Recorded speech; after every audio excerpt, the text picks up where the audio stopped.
white woman. She did this thing where she went to a plantation.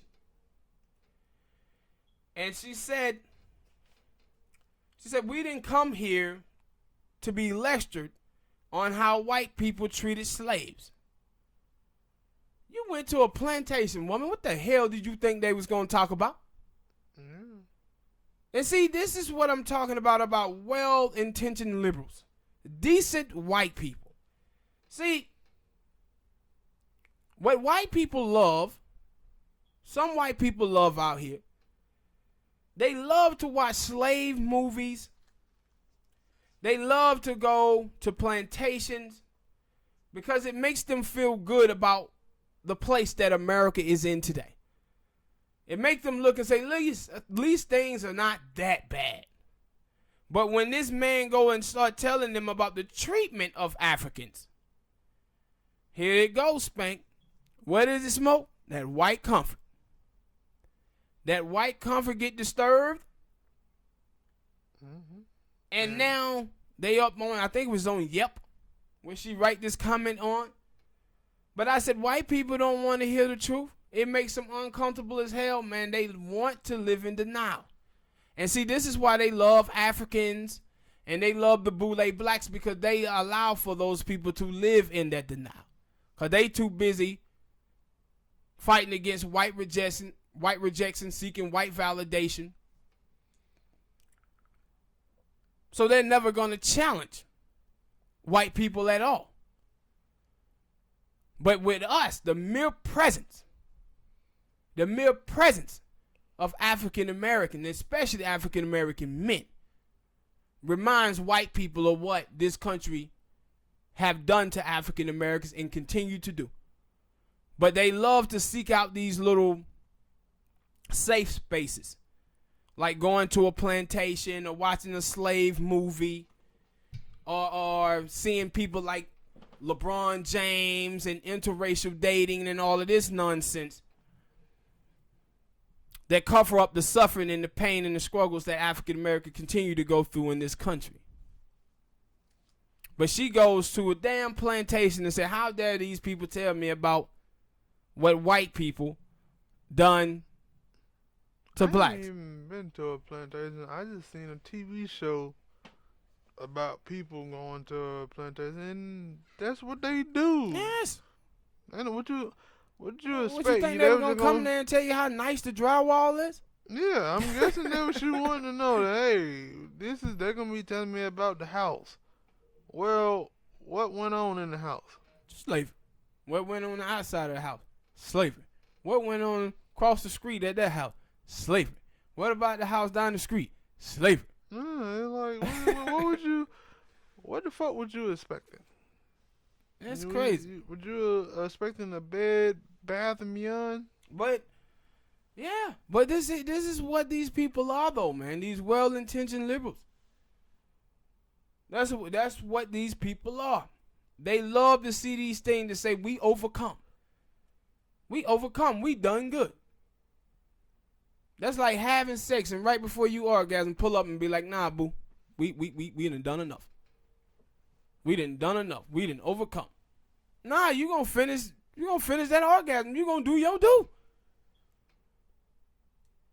But that's how you see so many people in this country talk about racism.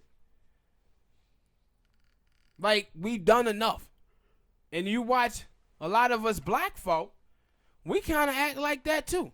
If you watch a lot of black people and white people in this country, bro, they act like racism died the day Dr. King was assassinated. As if he was the one who was bringing racism on. That's how we act.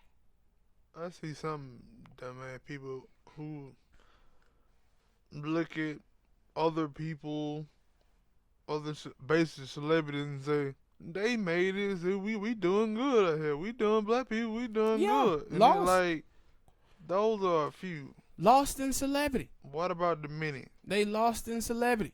A lot of black people are lost in celebrity.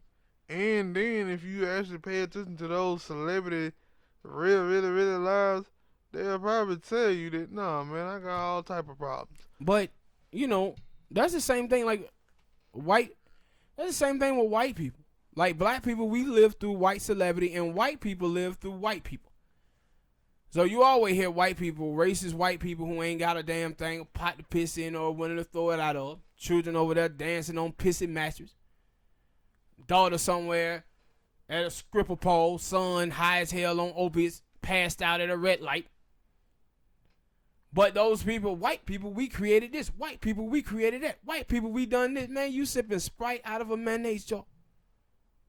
You live in a goddamn trailer, man. Nothing against trailer, but that's where your ass live. Let's just be honest. You ain't got shit. But you out here living through whiteness. And it's the same thing with black people. We live through celebrity. Beyonce, Jay-Z, and all of these folks. And what those things do is the decadent veil. Like Tone said, it cover up the suffering of black people. Cover up our struggles, man. That's why you had in 2008 when Barack Obama got elected to office, all these people sitting out here talking about we live in a post-racial America. Because he became president. That's the thing that Obama gave us. And people start showing them true selves. Man, we elected a black dude. We live in a post-racial America. Are you crazy? Are you crazy? But the other problem is when I tell you about the Boule blacks. This is what they allow for white people to feel, because the only thing they talk about is accountability politics, individual racism. This person said something racist to me, and he hurt my feelings. That's why you had the old dude on there a couple of weeks back sitting up there crying because Trump said something about Baltimore. Why are you crying? Why are you crying? No, Baltimore is in a bad, bad place, bruh. Yeah, Baltimore got a bunch of proud people over there, but if you go there and ask the people of Baltimore about their conditioning, they'll tell you that it's a hellhole up here and we need something to change it. The government ain't doing shit here to change it. Baltimore been through hell and back. Yeah, those people are resilient as hell up there in Baltimore. Black people are. But it doesn't mean that those people supposed to be sitting there living in those conditions. No, their conditions are poor there. And y'all not holding these black politicians accountable who are in power there is not helping those people in Baltimore. Y'all not talking about it ain't helping those people. And you sitting around trying to be the model minority in white spaces and not helping those people neither. You covering up what those people are going through. You covering up those struggles, those pains that are happening there. And not only you covering it up, what you're doing is allowing white people to take it and use it against all black people in America. To say that this is what black people are. Without telling the truth about what's going on with the people in Baltimore. The people in Baltimore is not out there committing crimes and being violent for no reason. These people out here trying to eat every day. Scrapping and clawing. And if you don't tell those people stories, then you allowing for racist white people to tell their stories. And you know how they gonna tell it.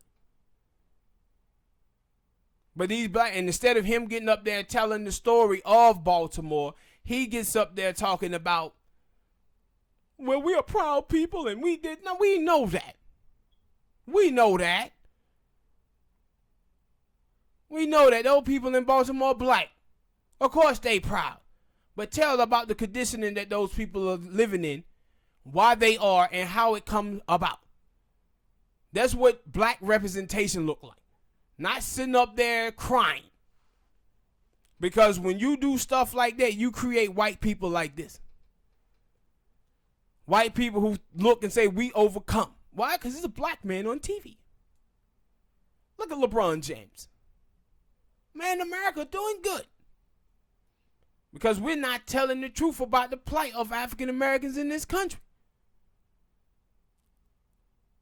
We're not telling the truth. Y'all sitting on TV bullshit. Worrying about your job. Just like Terry Crews when he was on that time about that dude grabbed him by his balls. Well, I'm a black man and I didn't want to do nothing because, I could lose my job. You have no integrity. But assuming D.L. Hughley say something, he want to slap the hell out of D.L. Hughley. But he was willing to cover up that abuse that he took to try to keep a job. And that's what you see from all of these black people. That's why I said before, black people, we need a Me Too movement as well. We need a coming out of how many black people have been racially discriminated on their job, sexual assaulted on their job, but didn't say nothing because they were worried about white people going to fire them. It'll be millions. It's been millions. But what you're doing is hurting your community. You're hurting your people by covering this stuff up. Have to be honest about it. Because y'all allowing y'all little well-intentioned liberal friends out here to think that America is better than it is for African Americans. Like the old saying say, the truth shall set you free. All right, people. We're going to wrap this thing up. Thank y'all for listening. Hit that like button, subscribe, share the videos, and we'll see y'all next time. Peace.